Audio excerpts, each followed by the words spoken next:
एक घर में 3 भाई और एक बहन थी। बड़ा और छोटा पढ़ने में बहुत तेज थे।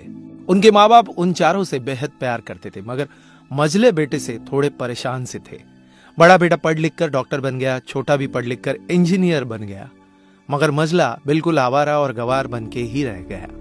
सबकी शादी हो गई। बहन और मझले को छोड़ दोनों भाइयों ने लव मैरिज की थी।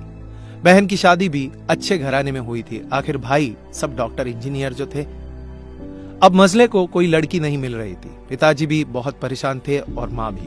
बहन जब भी मायके आती थी सबसे पहले छोटे भाई और बड़े भैया से मिलती थी, मगर मझले से कम ही मिलती थी, क्योंकि वह न तो कुछ दे सकता था न घर पे जल्दी मिल सकता था। वैसे वह दिहाड़ी मजदूरी करता था, पढ़ नहीं सका था तो यही काम था। मझले की शादी किए बिना पिताजी गुजर गए। माँ ने सोचा कहीं अब बंटवारे की बात न निकले, इसलिए अपने ही गांव से एक सीधी सादी लड़की से मझले की शादी करवा दी। शादी होते ही न जाने क्या हुआ कि मझला बड़े लगन से काम करने लगा। दोस्तों ने कहा, ए चंदू आज अड्डे पे आना। चंदू बोला, आज नहीं, फिर कभी। अरे तू शादी के बाद तो जैसे बीवी का गुलाम ही हो गया है। अरे ऐसी बात नहीं है, कल मैं अकेला एक पेट था तो अपनी रोटी अपने हिस्से से कमा लेता था, लेकिन अभी बात कुछ अलग है, क्योंकि अब 2 पेट है, कल और होगा। घर वाले नालायक कहते थे, चलता था, मगर मेरी पत्नी मुझे कभी नालायक कहे तो मेरी मर्दानगी पर एक बद्दी गाली है, क्योंकि एक पत्नी के लिए उसका पति उसका घमंड, इज्जत और उम्मीद होता है। उसके घर वालों ने भी तो मुझ पर भरोसा करके ही अपनी बेटी दी होगी, फिर उनका भरोसा मैं कैसे तोड़ सकता हूँ। कॉलेज में नौकरी की डिग्री मिलती है और ऐसे संस्कार माँ से मिलते हैं। इधर घर पे बड़ा और छोटा भाई और उनकी पत्नियां मिलकर आपस में फैसला करते हैं कि जायदाद का बंटवारा हो जाए, क्योंकि हम दोनों लाखों कमाते हैं मगर मझला ना के बराबर कमाता है। ऐसा नहीं होगा।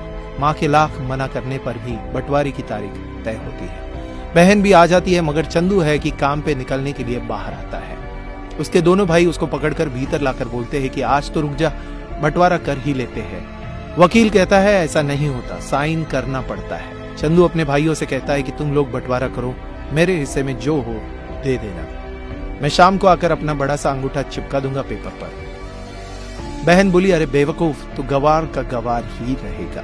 तेरी किस्मत अच्छी है कि तुझे अच्छे भाई और बहन मिले हैं। फिर माँ बोली, अरे चंदू आज रुक जा, बंटवारे में कुल 10 बीघा जमीन में से 2 भाई 5-5 रख लेते हैं और चंदू के लिए पुश्तैनी घर छोड़ देते हैं। तभी चंदू जोर से चिल्लाता है, अरे फिर हमारी छुटकी का हिस्सा कौन सा है? दोनों भाई हंसकर बोलते हैं, अरे मूर्ख, बंटवारा भाइयों में होता है, बहनों के हिस्से में सिर्फ उसका मायका ही है। चंदू कहता है, ओह, शायद पढ़ा लिखा न होने में ही मूर्खता है। ठीक है, आप दोनों ऐसा करो, मेरे हिस्से की वसीयत मेरे बहन छुटकी के नाम कर देना। दोनों भाई चकित होकर बोलते हैं, और तू? चंदू माँ की ओर देखकर मुस्कुराते हुए बोलता है, मेरे हिस्से में माँ है ना, उसको मैं संभाल लूंगा। फिर अपनी बीवी की ओर देखकर बोलता है मुस्कुरा के, क्यों चांदनी जी, क्या मैंने गलत कहा? चांदनी अपनी सास से लिपट कर कहती है, इससे बड़ी वसीयत क्या होगी मेरे लिए कि मुझे माँ जैसी सासू मिली और बाप जैसा ख्याल रखने वाला पति। बस यही शब्द थे जिन्होंने बंटवारे को सन्नाटे में बदल दिया। बहन दौड़कर अपने गवार भैया से गले लगते हुए रो रही थी, माफ कर दो भैया, मुझे क्यों नहीं समझ में आया कि आप इतने महान हो। चंदू अपनी बहन से कहता है, इस घर में तेरा उतना ही अधिकार है जितना हम सबका। माँ का चुनाव इसलिए किया ताकि तुम सबसे हमेशा जुड़ी रहो, क्योंकि यह वही कोख है जहां हमने 9 महीने गुजारे थे। माँ के साथ तुम्हारी यादों को मैं हमेशा देखना चाहता हूँ। दोनों भाई दौड़कर मझले से गले मिले और रो रो कर कहने लगे, आज सचमुच तू बड़ा हो गया है। सबकी पलकों में पानी ही पानी, सब एक साथ फिर से रहने लगते हैं।